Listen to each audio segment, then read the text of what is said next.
یہ حضرت ابو بکر شبلی رحمۃ اللہ تعالی علیہ، یہ حضرت جنید بغدادی رحمۃ اللہ تعالی علیہ کے مرید ہیں، خلیفہ ہیں۔ سلسلہ علیہ قادریہ شریف کا شجرہ پڑھیں نا تو یہ حضرت جنید بغدادی رحمۃ اللہ تعالی علیہ کے بغیر یہ بعد ان کا نام آتا۔ بہت بڑے اللہ کے بندے گزرے ہیں۔ وہ لکھا ایک دن وضو فرما کے نا آپ نماز کے لیے مسجد تشریف لا رہے تھے اللہ کی بارگاہ میں حاضر ہونے کی غرض سے۔ جیسے ہی آپ نے مسجد میں بایاں پاؤں رکھا نا تو غیب سے آواز آتی ہے، ابو بکر لوگوں کے لیے تو نے اپنا باہر تو دھو لیا۔ وضو سے پہلے ہم دھوتے ہیں نا، منہ دھوتے ہیں، کلی کرتے ہیں تاکہ منہ سے بدبو نہ آئے، جا کے اللہ کی بارگاہ میں کھڑے ہونا، دائیں بھی بندہ ہوگا بائیں بھی بندہ ہوگا، مسواک کرتے ہیں، اپنے دونوں بازو دھوتے ہیں، ہاتھ دھوتے ہیں، سر کا مسح کرتے ہیں، پاؤں دھوتے ہیں۔ تو جیسے ہی آپ نے مسجد میں پہلا پاؤں رکھا تو آواز کیا آتی ہے، اے ابو بکر تو نے لوگوں کے لیے اپنا ظاہر تو دھو لیا، ارے ہمیں یہ بتا ہمارے لیے اپنا اندر کب دھوئے گا؟ اور یہ سب کو نہیں آوازیں آتی، مجھ جیسے دنیا دار کو یہ آواز آئے گی؟ خاصا دی کا لاما آگے نہیں مناسب کرنی بھائی، مجھ جیسے دنیا دار کو تو نہیں آواز آئے گی۔ یہ تو آواز بھی انہی کو آتی ہے، کیا خبر تجھ کو کہ ہے یہ راز کیا، دوست کی آواز کیا ہے؟ خشک مغزو خشک تارو خشک پوست از کجا می آیا دی آواز دوست۔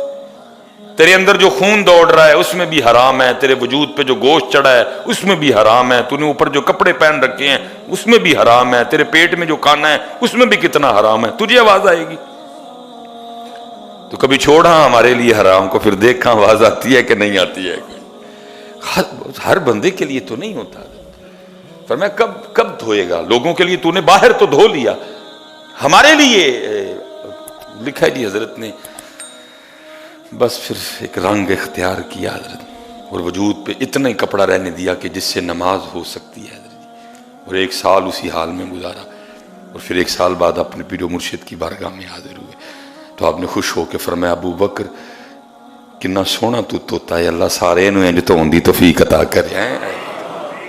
سونا یہ ادھر نا یہ پشاور میں بھی حضرت ایک بزرگ گزرے ہیں، ان کا نام تھا خان بابا۔ یہ بڑے پشتوں کے شاعر ہوئے ہیں، بڑے زبردست، بڑی کمال شاعری کی ہے حضرت نے، یہ باقاعدہ دیوان موجود ہے ان کا، کمال شاعری ہے حضرت جی، عاشق تھے حضرت جی۔ لیکن اس سے پہلے لکھا ہے کہ آپ بہت بڑے اپنے وقت کے عالم بھی تھے، اور آپ جو علاقے کے سرداروں میں شمار تھا آپ کا۔ اب تو حضرت معیار یہ ہے نا کہ جڑا ٹنڈا ہے، لولا ہے، کانا ہے تے انا ہے تے جڑا 5ویں 5000 والی فیل ہوئے ہم اس کو مدرسے میں دیتے ہیں۔ لیکن کبھی دور تھا کہ جو بڑے بڑے لوگ تھے وہ اپنے بچوں کو عالم بنایا کرتے، کام بھی تو تب بھی ہوگا نا۔ اب سامنے بیٹھوں اور ممبر پہ بیٹھوں میں زمین آسمان کا فرق ہے۔ جو بیچارہ ممبر پہ بیٹھا ہے وہ مسجد کی چھت پہ رہتا ہے، جو سامنے بیٹھا ہے وہ 8 کروڑ کے بنگلے میں رہتا ہے، جو سامنے بیٹھا ہے حضرت وہ 5 کروڑ کی گاڑی پہ آیا ہے، وہ بیچارہ جو ممبر شریف پہ بیٹھا ہے وہ موٹر سائیکل پہ آیا ہے، جو سامنے بیٹھا ہے اس نے 15,000 پاشا کا سوٹ پہن رکھا ہے، جو ممبر شریف پہ بیٹھا ہے انہیں بیچارے نے لائی تو لے کے پایا ہے، جو سامنے بیٹھے ہیں حضرت ان کے ہاتھ میں 14 پرو میکس ہے، وہ بیچارہ جو ممبر شریف پہ بیٹھا ہے اس کے پاس سامسنگ ہے، فرق ہی بڑا آ گیا۔ وہ سامنے بیٹھے اس کی بات کا کیا اثر لیں گے، اس کی بات کو کیا سمجھیں گے؟ ان کے نزدیک اس کی بات کیا ہے؟ بس ٹھیک ہے جمعہ پڑھنے آئے ہیں، پڑھو تو جاؤ۔ کیوں اب لوگ حضرت جی جمعے میں تقریر کے وقت نہیں آتے؟ کیوں نہیں بلاتے؟ کیونکہ ان کے نزدیک وہ اس کی پوزیشن ہی کچھ نہیں ہے حضرت، بس ٹھیک ہے جمعہ پڑھنا ہے، بس ٹھیک ہے پڑھتے گئے۔ اس لیے حضرت میں ہر بار کا پھر بات آ گئی ہے، میرے سامنے بڑے بڑے امیر کبیر لوگ بیٹھے ہیں، خدا کا واسطہ ہے اپنے بچوں کو عالم بناؤ۔ جتنی دیر تک حضرت جی ممبر سے پیٹ وابستہ ہے نا اتنی دیر تک کام والا وہ رنگ نہیں آنا، مجبوری ہے حضرت جی۔ جتنی دیر تک علماء کی پوزیشن اس طرح کی کہ وہ صدر کے سامنے ان کی کوئی حیثیت نہیں، کام کیسے ہوگا حضرت؟ کیسے کام ہوگا حضرت؟ اور آپ اپنے وقت، وہ لکھا ہے جی باپ بھی تھا اور اوپر 6 بھائی بھی تھے، اور خان بابا کے لیے لکھا ہے کہ جب نماز کا وقت ہوتا نا تو یہ اپنے ہاتھ میں ڈنڈا لے کے نکلتے تھے اور لوگوں کو مسجد کی طرف لے کے آنا، پوزیشن ہی بڑی مضبوط تھی۔ ایک تھے سردار کے بیٹے، اوپر سے عالم بھی حضرت، تو حضرت جی وہ کسی میں جرت نہیں ہوتی تھی کو آگے سے کلام کرے، آپ نے سب کو لے کے میں لے کے آ سکنا لوگوں، میرے گل پہ جن سارے حضرت ہے میری اتنی پوزیشن حضرت؟ ہے آج کسی عالم کی اتنی پوزیشن کہ وہ باہر نکلے اور لوگوں کو مسجد میں لے آئے حضرت نماز کے لیے؟ گل پہ جان گے لوگ، اور جا کام کر، پڑھ اپنی جا کے، تو عالم تو حضرت بس کرم ہونا تھا حضرت، اللہ کو ادا پسند آ گئی، یہ بندہ میری مخلوق کو میرے لیے میرے گھر میں لے کے آتا ہے، لے پھر اس پہ ہم اپنا وہ دروازہ کھولیں گے جو ہم اپنے خاص بندوں پہ کھولتے ہیں حضرت، کھولا پھر ان پہ حضرت۔ وہ طریقہ ہے نا رب کی ذات کا حضرت، رب کی ذات کا ایک طریقہ ہے، اور اللہ اپنے طریقے پہ چلتا ہے حضرت، اپنے طریقے پہ۔ وہ مجذوب تھے حضرت وہ ڈنڈا لے کے گزر رہے تھے، تو یہ راستے میں حالت جذب میں بیٹھے تھے، انہوں نے جا کے حضرت اس کی بھی وہ کمر پہ ڈنڈا رسید کیا اور کہا تجھے نہیں پتا اذان ہو گئی ہے، تو باہر بیٹھا ہوا ہے، چل اٹھ نماز پڑھ۔ کیونکہ اگر وہ اپنے جذب میں سچا تھا تو ادھر بھی شریعت تھی حضرت، وہ اٹھ کھڑے ہوئے حضرت، وہ تو مجذوب تھے حضرت، دیوانگی غالب تھی حضرت، وہ سیدھے ہی مسجد میں جانے لگے، انہوں نے ہاتھ پکڑ کے باہر کھینچا، انہوں نے کہا تینوں نہیں پتا نماز سے پہلے وضو کرتے ہیں، تو بے وضو ہی مسجد میں جا رہا ہے؟ ان کا اچھا وضو کرتے ہیں، چلو وضو کر لینے۔ اس کو لے گئے حضرت، وہ ٹیوب ویل چل رہا تھا، اس کو کہا چل وضو کر، اس نے کہا جی مجھے تو نہیں وضو آتا کوئی بھی کرنا، کیسے کرتے ہیں؟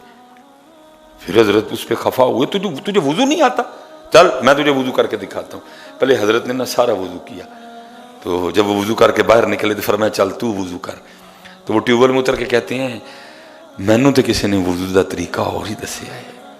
پھر خفا ہوئے، بھائی وضو کا طریقہ یہ ہے، یا ایھا الذین آمنوا اذا کنتم الی الصلاۃ فاغسلوا وجوہکم وایدیکم الی المرافق وامسحوا برؤوسکم وارجلکم الی الکعبین۔ کیا طریقہ تجھے بتایا کسی اور نے؟ وہ لکھا حضرت انہوں نے نا ٹیوبل کے سامنے کھڑے ہو کے کہا لا، جب انہوں نے لا کہا نا تو حضرت جی دل باہر حضرت سب باہر حضرت، انہوں نے پانی سے اس کو دھو کے نا تو پھر سینے میں رکھ کے کہا الہ الا اللہ، مینوں تے وڈیا نے ہے ایڈا سے۔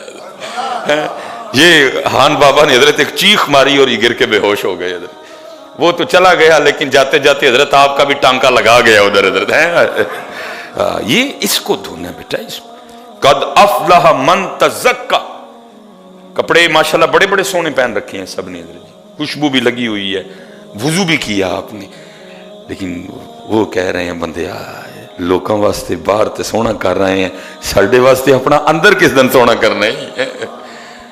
ہم تو تیرا اندر سونا چاہتے ہیں، باہر بھی سونا ہونا چاہیے لیکن ہم تو تیرا اندر سونا چاہتے ہیں۔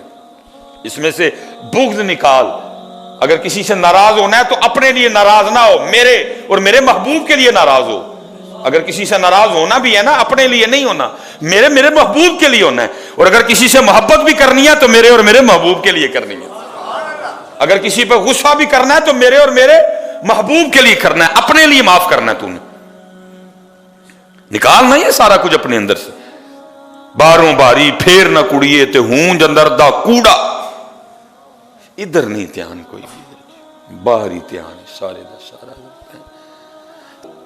حضرت ابو بکر شبلی بڑی کمال شخصیت کے مالک ہوئے ہیں حضرت، ایسے لوگ ہیں کہ ان کا نام لے کے بھی حضرت سکون آتا ہے حضرت، ولی ہیں نا اللہ کے، اور حدیث پاک کا مفہوم بھی ہے جہاں صالحین کا تذکرہ ہوتا ہے وہاں اللہ کی رحمت کا نزول ہوتا ہے حضرت۔